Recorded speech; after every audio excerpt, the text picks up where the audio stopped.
Oh, well, thank you so much for tuning in to the F5 Recovery Radio. We're super thankful that you're here to enjoy this great show that we always don't have any fun at. So it's no fun. But we're very thankful to our sponsors, the F5 Project, the Ridge Treatment and Reentry Center, H&I Nutrition, who's been sponsoring this amazing location. So thank you to them. And of course, GoAwayBear.com, our new sponsor. If you were interested in hearing more, feel free to just follow us on Facebook. We are also available on all of your favorite podcasts. So definitely feel free to get a subscribe and support the show. Today, I'm joined with my co-host, Scott College and Kirsten Huovinen. Excited. Thank you guys to have you. And we're going to be talking about coping mechanisms today. So I figured, good. Yeah. I thought it said coping mechanism. Like, we got a cop story. Nope, it was coping. Coping mechanisms would be like how you say, I don't have a gag reflex when you get pulled over, right. And then you don't get a ticket. It's weird. I was thinking of like chokeholds, or like maybe this is how you put on cuffs. You definitely went a different direction. You have not met a lot of alky chicks. I don't know. You have not. That's just it's a whole different. That's actually the morning. That was a sponsor suggestion, actually. It's in the book. Yeah. Somewhere, I know it's in there. Oh, goodness sakes. Anyway, yeah. Why don't you start this week, Ricky? Yeah. What are your coping mechanisms? Let's interview How do you deal with life? Yeah. I think one of the things that I've been using a lot more lately is I've been a lot faster to call my sponsor first.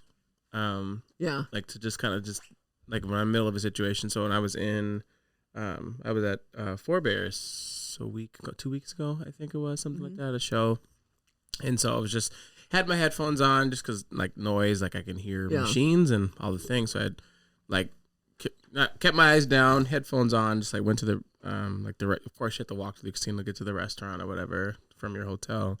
So then but normally I would just like get through the situation and then like check in, be like, hey, I was through this really tough situation, but I got through it, because I always wanted to have the like positive story of like how I overcame. Which thankfully so far I've you are living that story. Overcome, but then I think in the past since that moment, there's been a couple of other situations, like I got cut off in traffic or just like other things where I'm just like, I'm going to call my sponsor right away. Yeah. Or just like when I'm in the moment, when I'm heated, when I'm angry, when I'm happy, whatever my emotion is, just like making that phone call, just making that text message and saying, hey, this is what's going on.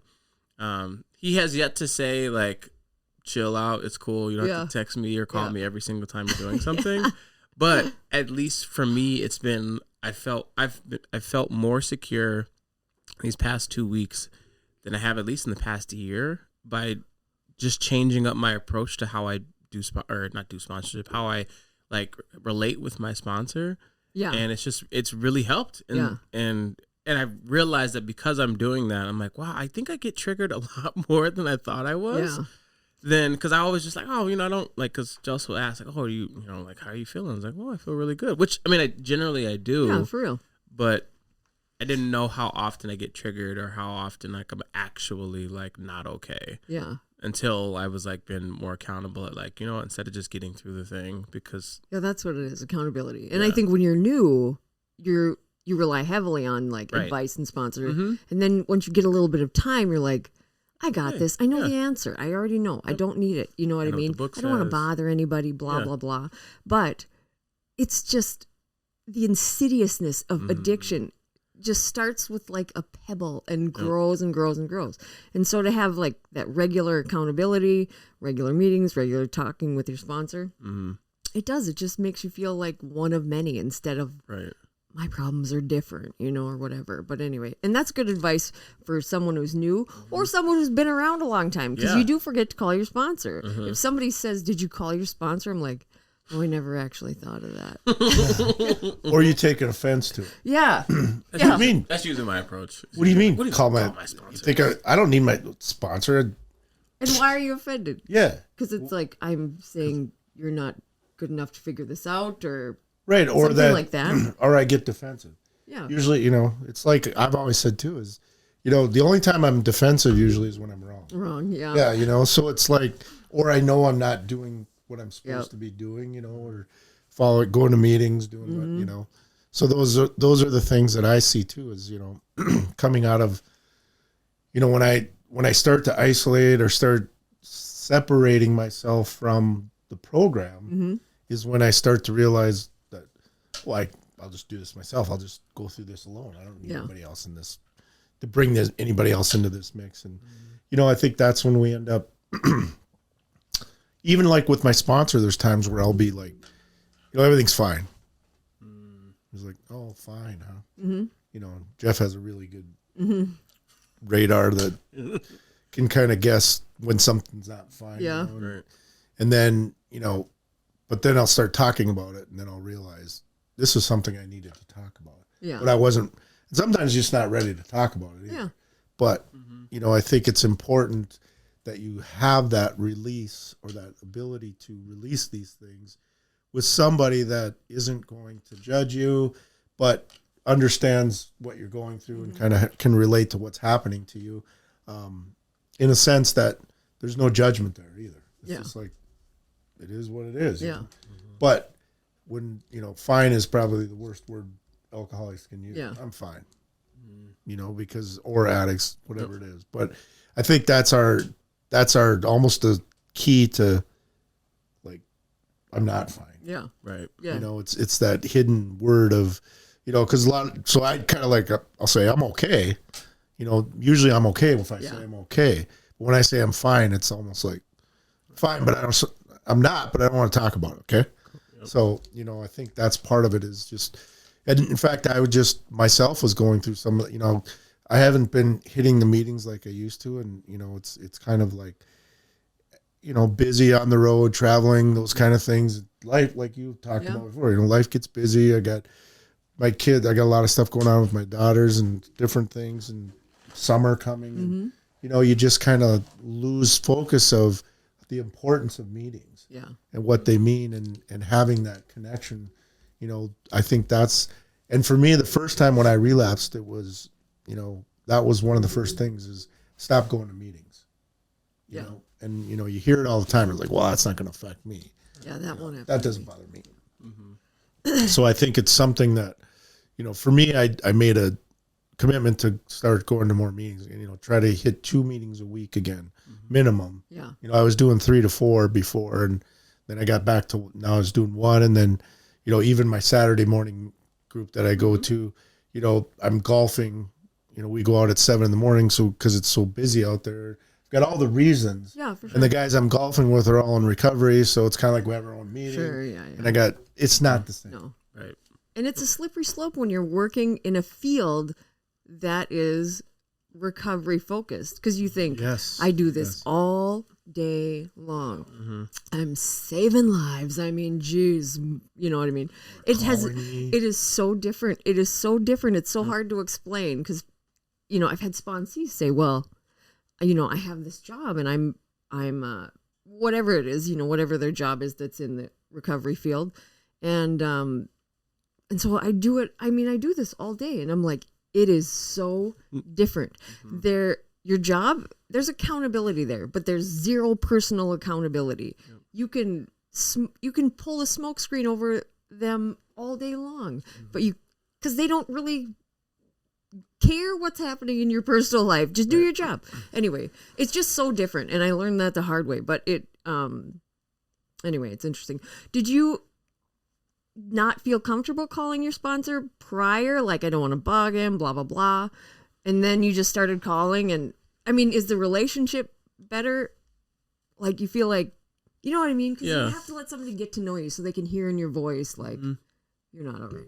Yeah, I think it was, because I had a sponsor a while, but I think it was just more of like, I liked reporting good news. I liked the being able to, like, because I'd rather have like, I overcame this is how I handled it, and like wanted more of the pat on the back than like, I'll figure it out myself. Time where I'm like, I don't know what to do, unless it's like a situation where I don't know what to do, and then I would just call him. But usually all the other times for my check-ins, we wouldn't have anything like kind of scheduled. It was kind of just like, as it as things happen, as life goes, then just like check in, like call me, blah, blah, be available, whatever.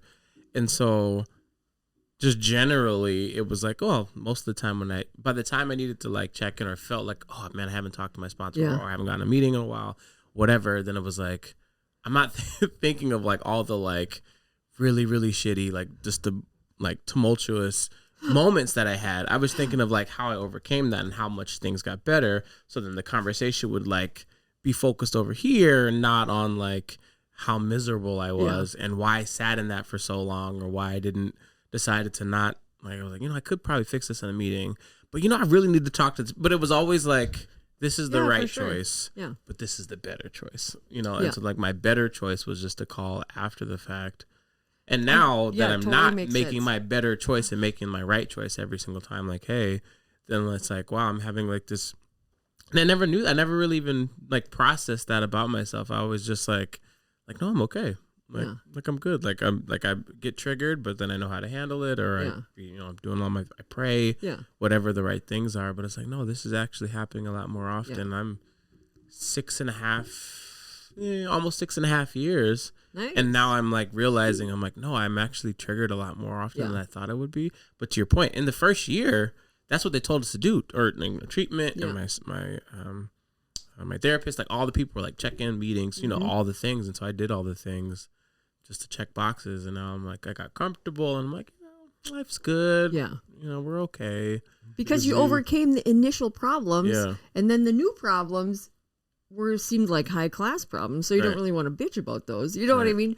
Anyway, it's just like life changes, your needs change, but that accountability is essential. And I'm sure you guys have been asked the same thing, but they're like, you've been around a long time. Why do you still go to meetings? Yeah. Why do you still call people or whatever? And it's like, well, because all of my friends, that's where all of my friends are, is what attracts me to it still. But I have an insidious illness that is never gone, it's just managed. And so if I quit managing it, then it just slowly creeps in. It's like sinking into quicksand of depression. It's just horrible. And until you've been there, it's like, well, that sounds ridiculous. You look like you're doing fine. Like, well, I look like I was doing fine on meth too, but But I wasn't. Nobody asked me. Yeah. I started wondering about my teeth and all that stuff. Yeah. Well, and I think it's, part of it is too, people start to recognize it or see it. Like, start asking you, like, when, I think what happens is, like we always talk about, it's an ism, not a wasm. Mm-hmm. I always have it. And those behaviors come back, and then I start, I talk about, snap at people, or my patience isn't very good. I just want I want shit done right now. And I want to be, and if somebody doesn't do it exactly the way I want it, then, I'm responding in a way where people are like, oh, that's, you usually don't respond like that. And then they start recognizing, like, are you, I had somebody last week ask me, man, you seem off, and I think it was, I had a lot of stuff, personal stuff going on at home and different things going on with my family. And it was, I was trying to just keep moving forward and stay busy and not deal with the situations. And I think what happened was I finally had a conversation with one of my daughters about some stuff that was going on. And I needed to do that because I was holding on to it. And that's what I used to do, when I was drinking, is just never face it. I'm just going to stick it over here. But I was able to talk about some of those things and there's some freedom to that, and I was able to talk to her about, my experience in recovery, is the biggest thing is my accountability, being accountable, and taking action, and the thing is, going through this with her, what she's going through with, trying to give kind of guidance on it, not preaching, and being able to say, this is for me, if I keep telling people I'm going to do things different and I keep doing the same things, their trust, it doesn't come back. I said, so early on in my recovery, that was a big thing, is when I said I was going to do something, I needed to do it, and I followed through with it, and I took the action. Yeah. And that's when people started recognizing, like, oh, he's actually changing. He's doing, he's not doing what he used to do. He's actually, when he says he's going to do something, he does it, you know? And I think that's a big part of it when we start, or especially early on in recovery, is that when we start seeing the results of that. Yeah. And that just helps us build that recovery process and be able to say, you know what, when I did do what I said I was going to do, people were like, you know, they didn't say anything to me, but they were actually watching you. Yeah. And they're seeing that you are doing things different. And, you know, and you also knew if you never changed, it's just like with your kids, like, even if you never decide to do this, I love you anyway. Right. You know what I mean? Like, just knowing that there's that fallback with no judgment, and where I can have my bursts of reform where we were talking about earlier, like, I'm going to start exercising, and I do get all the things, you know, I do all the things. I got charts and this and that, and I'll do it for 3 days and then be like, now I'm a failure. You know, and my dad always says, lower the bar. I mean, like, I'm the only one that has the bar up here. So I'm just like, 3 days is good. There we are. We're happy again. You know, it's just my perception that makes me miserable. But my own choice. Yeah. So that's a good coping mechanism, is meetings and stuff. And I think the frightening part of messages that people with addiction get is that, like, the 90s was big with this, early 2000s. Dr. Phil, you know, all the things. If you just understand yourself and you know the root cause of your trauma, blah, blah, all the words, whatever, then you'll be okay, you know? And that is appropriate for some things, but it is not the appropriate treatment for addiction. You know, it is just not appropriate. That's why me going to all the psychiatrists, therapists, counselors, that never changed my behavior, because as a part of addiction is learning how to master the room. Like, I will show you that I am just fine. I'm happy. Everything is good, because I need to protect my addiction. You know, if you start asking questions, then I'm in trouble, because I can't lose that. And so the appropriate treatment, the one I've seen work the most often for the most people, is that connection. But it means that you have to be uncomfortable. You have to be uncomfortable. You have to be humble enough to say, I know this seems like a simple problem, but it's just tripping me up today. What should I do? And, like, and the other side of sponsorship is that when someone calls me and they're like, I'm having a shit day, you know, and I can share a little bit about myself, my recovery grows way more than theirs, I'm sure, you know? And so it's kind of, if somebody's willing to be my sponsor, which is taking on a lot, they are looking for that experience too, you know? So it's not like and I always said, like, call me. If you're bugging me, I'm not going to answer the phone. I'll call you back later. It's not an inconvenience to me. Well, it becomes I just went through this with one of my sponsees, you know, he hadn't made his call time for 3 weeks, and there was a situation that had happened. We were all together, and, you know, he got a little worked up, and it ended up, you know, he just really hasn't had contact with anybody, you know, and I finally called him this week, and I just said, what's going on, dude? You know, it's like, I haven't heard from him. He's like, oh yeah. He goes, I feel like I'm, you know, when I call you, you're always busy and you really don't have time. And I'm like, I said, well, I'm busy. I get that. And I said, but I think, you know, if you're really serious about it, or if you take a really good look at it, you know, I've done the same thing that you're doing. I'm projecting that on somebody else. You know, I'm putting that, my responsibility, you know, my accountability to somebody else, that it's their fault. And I said, if you feel that way, then you probably need to get a different sponsor. Yeah. Said, no, I don't want a different sponsor. I'm like, well, I said, well, then don't blame me for you're not being accountable. And I'm not trying to be an asshole here. I'm just saying it. And, you know, then we ended up hanging out later that day, and he just told me, he goes, I really needed this, you know, but when we're in it, you know, we can't, because there was, you know, he's dealing with a lot of other things, and it ends up being, you know, the part of, I always feel like nobody cares, blah, blah, blah. And we end up, that self-pity falls in. Yeah. And once we're in that pit again, yeah, that's our disease saying, come on back. yeah. It feels lonely, but it's a common symptom. I got you. You and I together alone, we're going to be just fine. Just forget these people. They don't care about you. Yeah. They don't give a shit about you. And it's the total opposite. I know. People are concerned, caring, most of us. So nobody's calling. And my husband always goes, well, you didn't call me. I'm like, well, I didn't need common sense right now. That's the last thing I need from you. I know. I have one where, and this is something that I find myself doing too, is like calling Jeff after the fact, after I've done. Sometimes I pick that.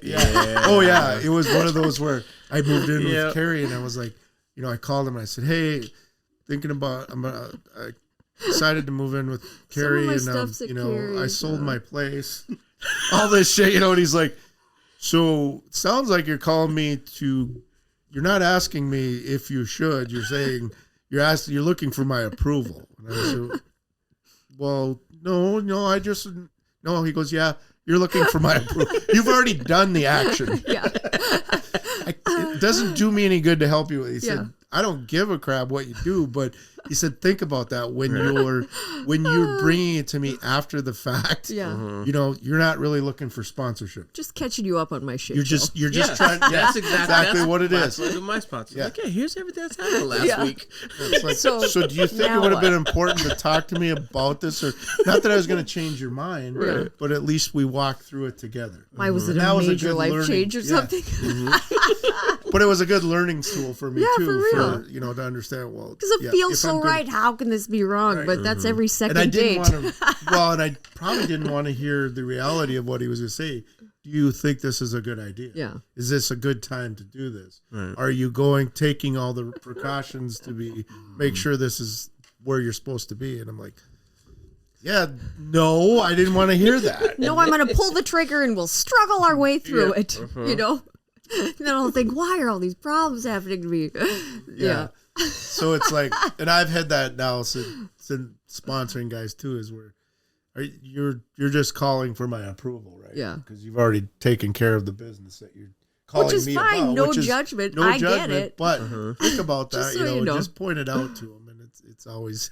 And I think that's why you have to have like you were saying, the guy said, you weren't doing enough as a sponsor or whatever, but you put all your eggs in one basket. Like, this is going to be the magic bullet. This is going to be the magic bullet. I'm going to get on antidepressants. I have a new therapist. I'm going to start going to the gym. I'm going to whatever. There isn't one thing. You have to have a community.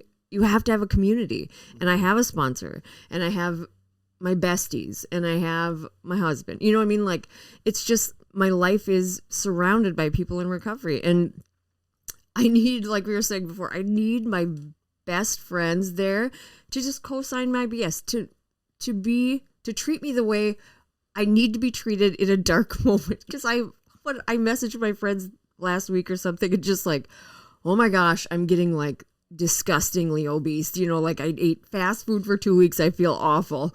And all I got back was, shut up, you fat F word. You know what I mean? Like, oh, we'll go get you more clothes, fatty. I like things like that. And I was just like, oh, thank God, my people, it just felt so good. And then it's like, yeah, you're right, I'm being stupid, but if anyone else were to go through that text thread, they'd be like, these are awful people, but they just refuse to take life so serious, and I love that. And then I have a sponsor that I call and I tell stuff to that I don't think is an issue, and then he's like, well, you probably owe an amends for that. And I'm like, for what did we they harmed me. Yeah, they owe me one. You know what I mean? So I get reality in there so that I'm well rounded. But anyway, so why do you think it's like so difficult? So after this, when someone asks you like, oh, you doing okay? Oh, I'm fine. Are you really fine? Then we blow up. Like, why do you think it's so difficult to be able to come back and be able to say, hey, I'm sorry, my bad for blowing up? Whether it's your sponsor, whether it's your kid. I guess I've gotten used to it. It just becomes a norm. Yeah. The norm. It's difficult because I hate explaining myself, and I feel embarrassed or you know what I mean? Like it sucks to screw stuff up or think something was a good idea wholeheartedly and then as an adult have to be like, yeah, okay, I didn't handle that. You know what I mean? Mm-hmm. Well, I think part of it too is, you know, my ego. The more we, you know, like early on in sobriety recovery, when I screwed up, it was like, oh, it's expected. Not, you know, I'm going to make these mistakes. Mm-hmm. But I think when you get some time under your belt, the expectation is, well, you should know better. Right. You know?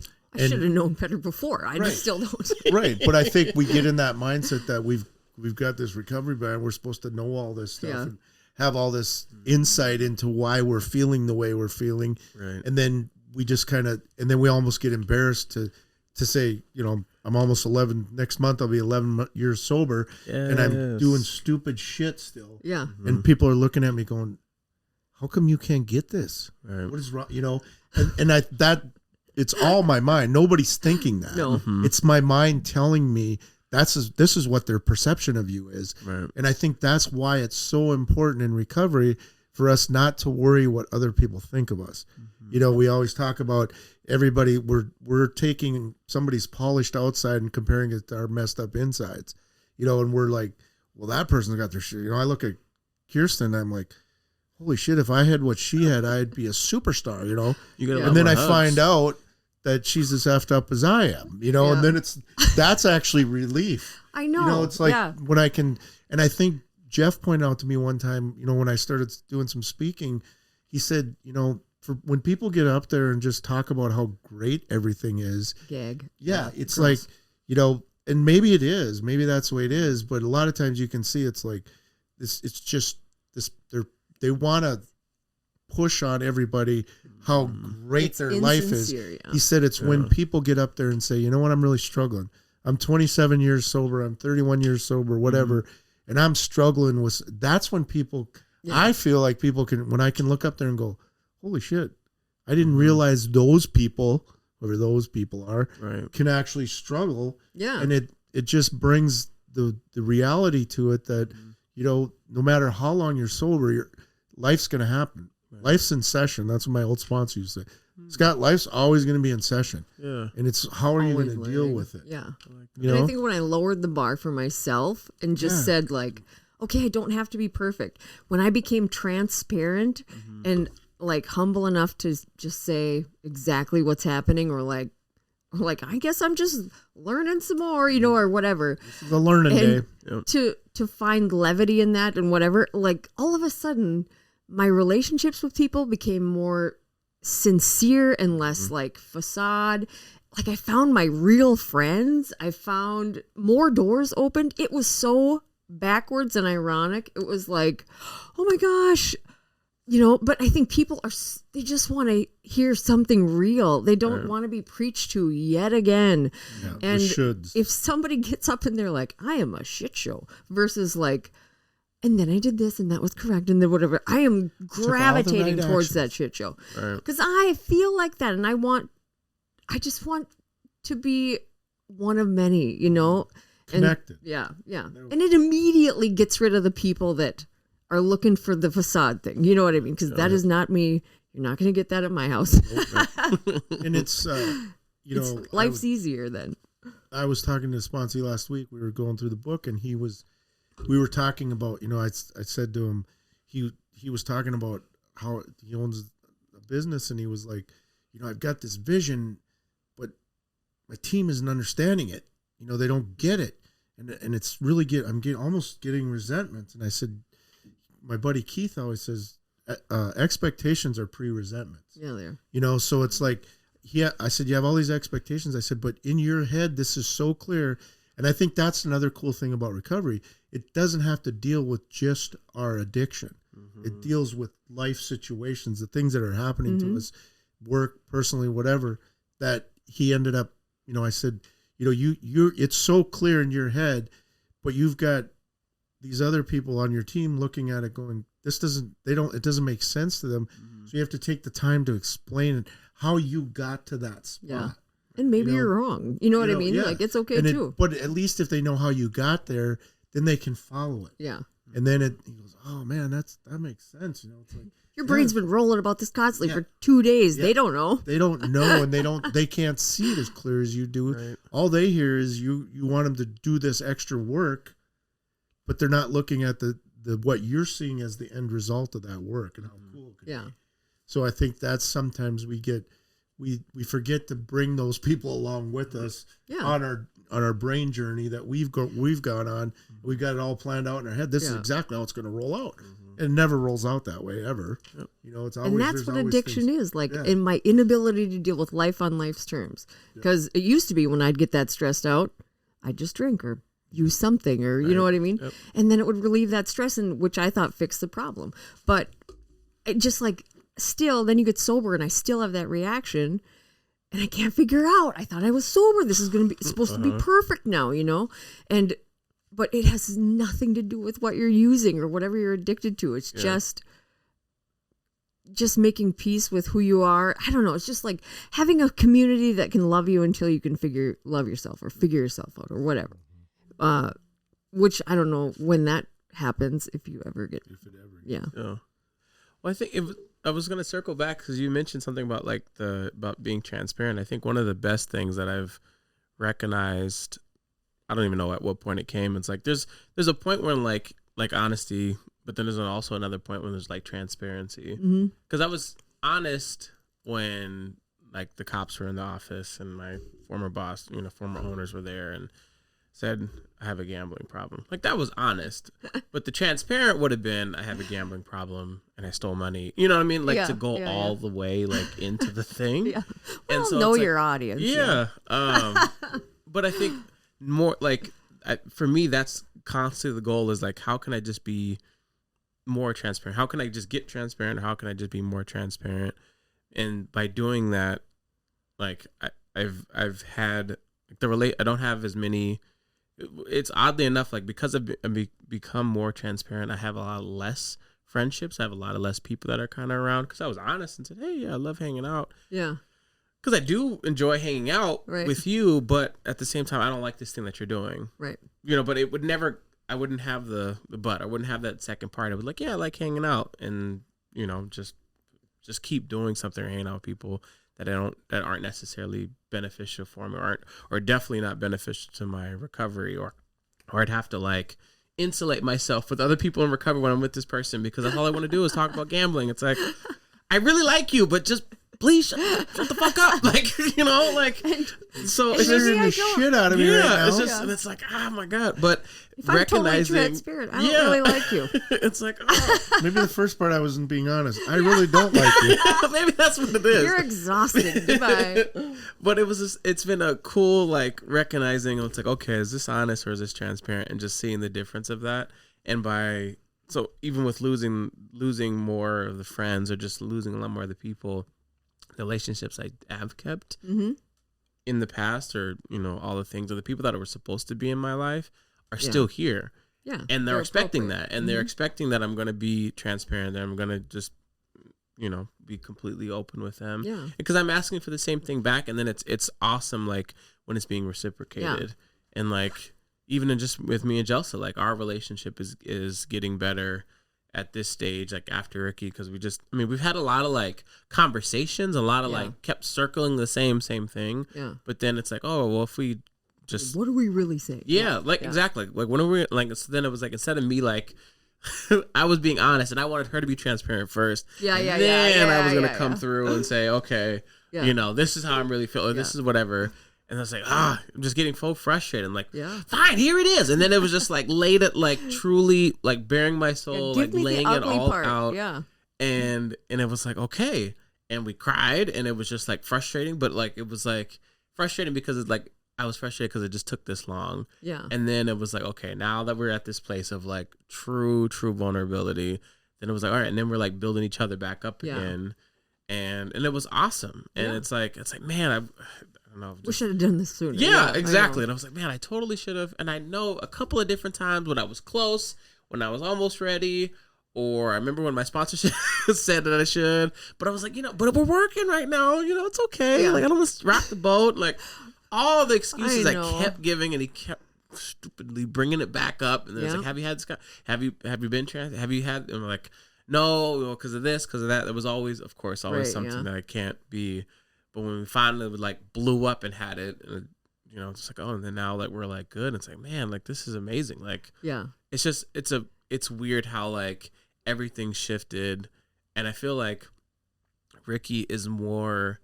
Like his response to us is different, like how he's around the house. Oh, kids flourish when parents are transparent. But I never like not super transparent. Yeah, but it was just like no, but it was just crazy. Like I was like, wow, like he's being like he's like listening to us more often. Like he's just I don't know because he's in like his no phase, but like he's saying yes a lot more now that we're like.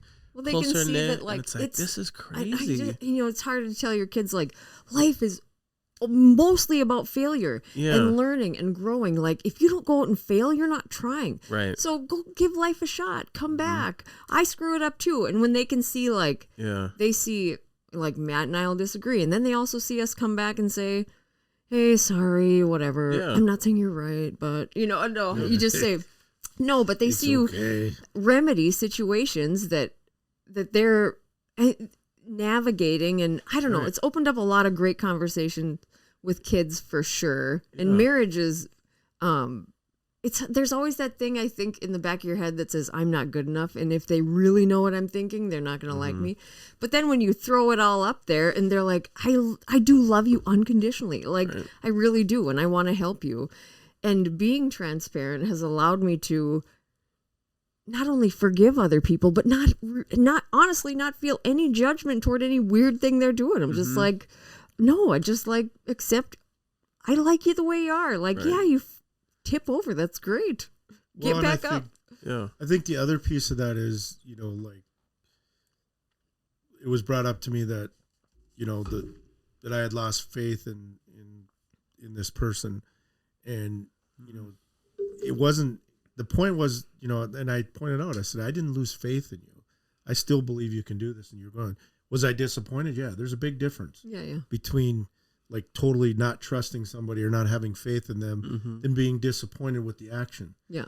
But if I sit here and tell you, oh, that's okay, that's all I'm doing is co-signing your bullshit. Right. You know, if I'm disappointed and I said, hey, that action, you know, wasn't what I expected from you, and I'm not really happy with it. I'm disappointed with it.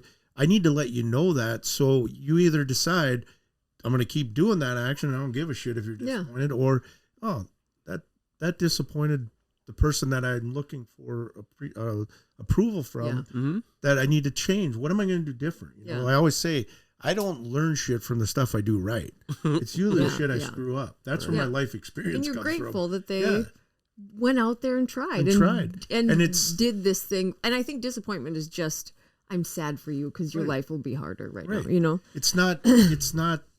I'm not disappointed in you as a person. No, I'm disappointed in the behavior. You know, and that's the other thing I said is, you know, we don't have to. I don't apologize to people for my addiction, for my alcoholism. You know, I don't have to apologize. You know, I explained that you don't have to apologize for your mental health. You know, that this happens. This is not something you chose. I didn't choose to be an alcoholic. Right. It chose me. Yep. But I don't have to apologize to people for that. What I have to apologize is my behavior. Yeah. And if I continue in that behavior, that's what I'm need to make amends for. Right. It's not for my disease. Yeah. And I can't use it as a crutch.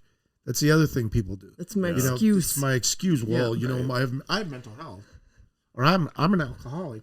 Right. So you should treat me different. It's like, no, I keep asking people to treat me the same. Yeah. You know, but if I keep doing the same shit over and over, that's what I get out of it. Yeah. You know, and I think that's the part of, you know, the biggest piece that I see in it is when you're talking about transparency is lies of omission. You know, lies of omission are, I leave certain shit out because I don't want to face you, but I'll tell you enough to make you feel better that I'm doing better. Yeah. But I'm going to forget the part. You know, I'm going to leave that one piece out that's going to really, you're going to look at me and go, really, Scott? Yeah. You think that's good? Right. You know, and that's the piece, you know, when we start addressing that with our sponsors, with our family, with the people that mean the most to us, you know, I don't leave pieces out because that's what, as an alcoholic, that's what I did the best. Yeah. I would share a really good piece of this, but I'm not. Like Ricky said, I want to tell you how I did it better and not how I did it wrong. Right. You know, so I leave that part out that, you know, like you were talking about, you know, you tell your sponsor, I did all these great things, but you left out the part where you also chewed your ass because you did this. Oh, and I stole a lot of money. Click. Yeah. By the way. But I think when you say, like,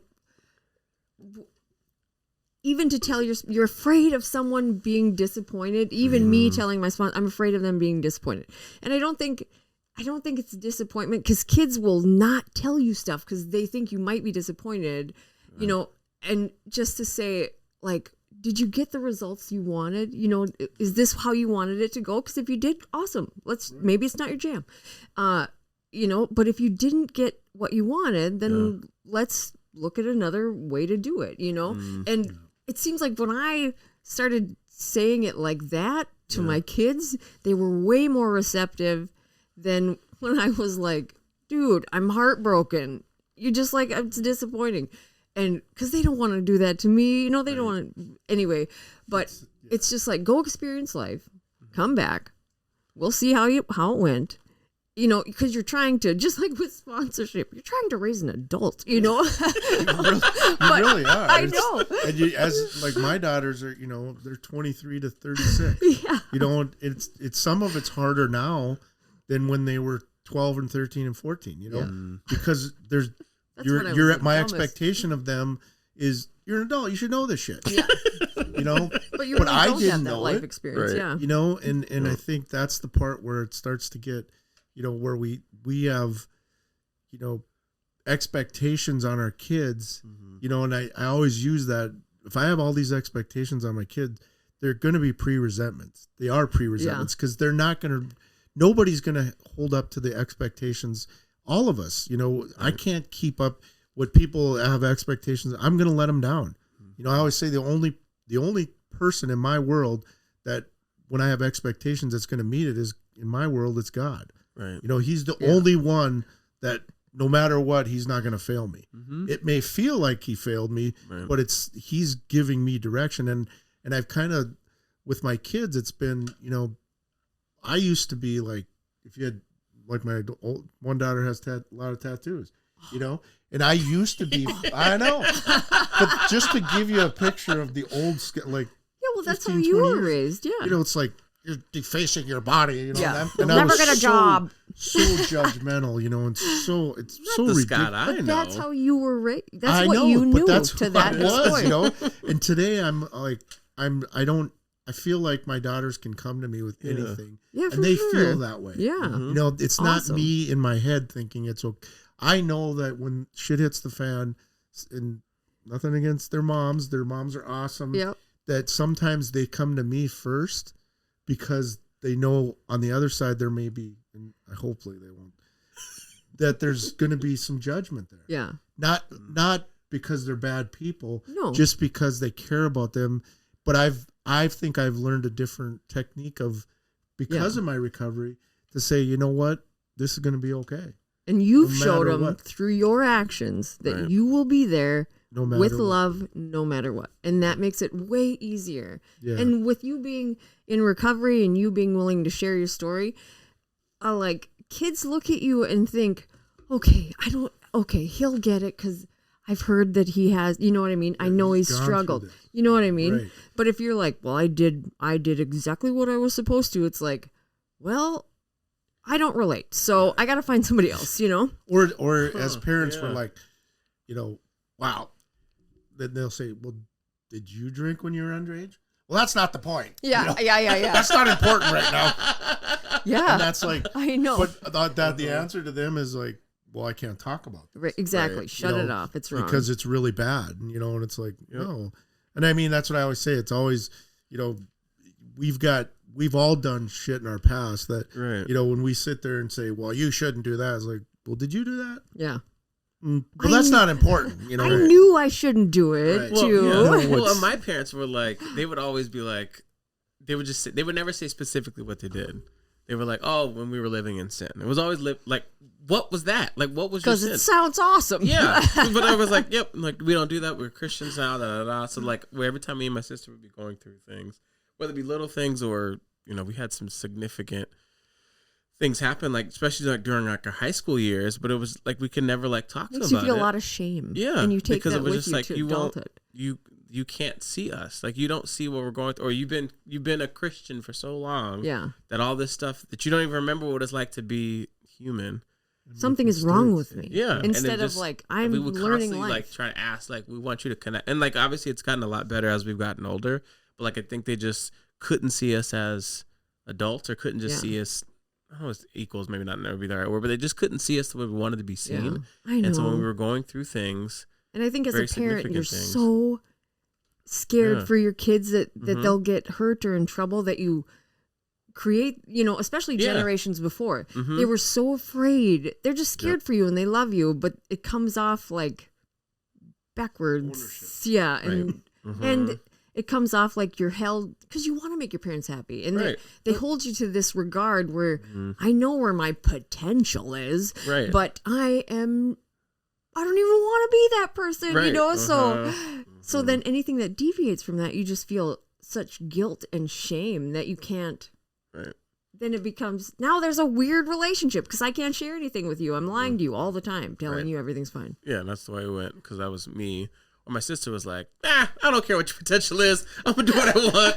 And I was like, I wish I could have the strength. I know. You're so special. Yeah. Are you the oldest? Yeah. Yeah, it's that second kid. Yeah, man, and she my brother. Like, who cares?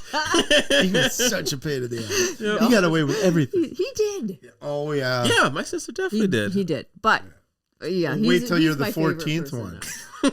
They all say, oh, my God, you get away. They don't care what you do. They didn't even know they had you. Yeah, they didn't even know you existed. They forgot you places. I was with my sister and brother last night, so there was like 7 of us together. Yeah. They're here, and then we're doing our family reunion in July. Fun. Yeah. So that's going to be fun. It's chaos. Are you renting out a city hall or something? Yeah, we're actually going up to Lake Minnegoshi and doing it in this big center. It was like 100. So far, we got like over 100 people coming. Of course. My dad's family rents out a city hall because he has 11 siblings. And every sibling's family has colored T-shirts. I mean, because you don't know, like, are you in this family? Are you? That's a good idea. Like, who you belong to? I'm going to have to bring that up. Hey, we need to get colored T-shirts. Because we just ordered the food last night, and it took 2 hours to... we need more. I'm like, just order the shit. If it's too much, we'll leave it. If they don't, they'll figure out how to eat.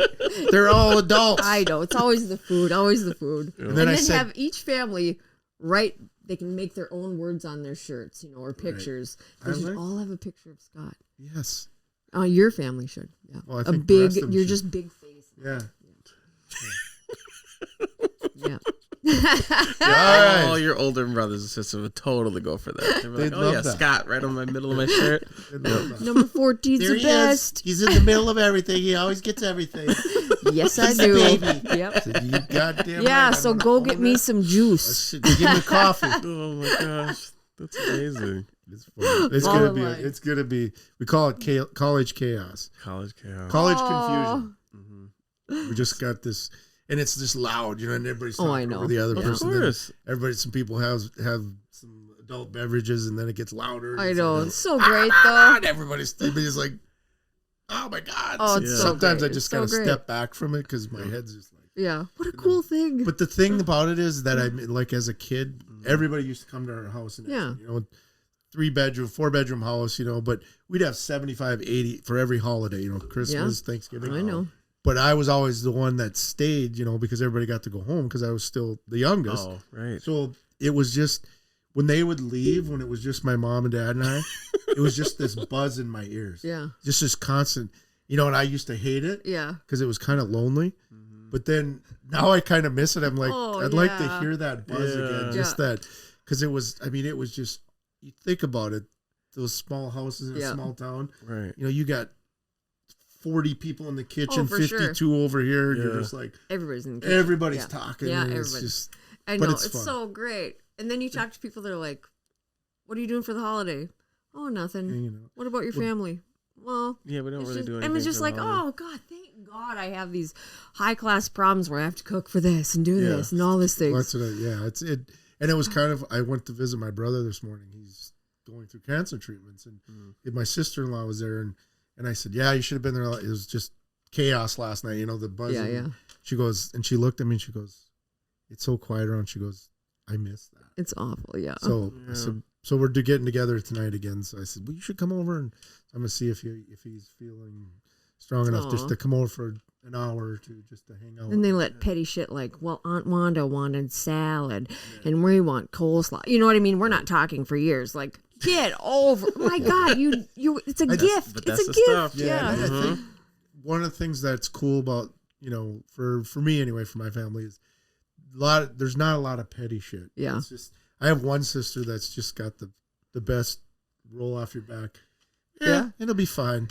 She just got that mentality of she's always the one. Then there's a couple of them that are like, oh my God, we're gonna have this. What if this? I said, what if it does work out? Yeah, what if? Just what if? It's always fun. It's good. And if it doesn't, it'll be a kick-ass story. Yes. Yeah. All right. Failure's fun. All right. Well, this was great. Well, I'm glad you guys shared a Did lot. we cover any coping mechanisms? Where's Adam? Was it the gym? Why he wasn't here? No, he didn't respond. If I went to the gym for 3 days, I would be stupid sore. Yeah. It would hurt so bad, but so Yeah, good. he's not. No. He didn't Of course, he probably has no trainer. He's just off doing his thing because that's what he does. I think he's going with Derek. Is he? Yeah. So Derek would be able to help him. I think it's going well. I'm proud of him. Yeah. Me too. Yeah, that's awesome. I wish I had any motivation to do that. I don't. Oh well. Yep, that's fine. I'll just stick with my girlfriends who call me fat. Granted, you and like I love it. you and I love actually. it. I mean, you did initiate. Like, I love it. I absolutely love it. It's like they didn't just text you out of blue like, "Hey, fatty, what's up?" See, this is the difference between having girlfriends and a boyfriend. If you guys are so easy. Like if I said, "Hey, I feel fat," you'd be like, "Oh, you're not fat." Nah. That's great for my self-esteem. But what I actually need is somebody to be like, "Get over yourself. Just get over here. We're ordering Chinese." You know what? We just ordered you 7 pizzas. Get over here. You're being dumb. Yeah. You're feeling fat. Feeling sorry Which is for awesome. yourself. Yeah, and have some of this exactly. pizza. It just wakes you up like, yeah, you're right. I'm being that's stupid. Just dumb. Perfect. Yeah. Well, you guys have anything more you want to share before we thank sponsors and get out of here? I could go on forever. Just What do you ask my call a husband. happy cowboy? I don't know. What do you Oh. What do you call him? A Jolly Rancher. I think I like yours a little better though. You always got to do that.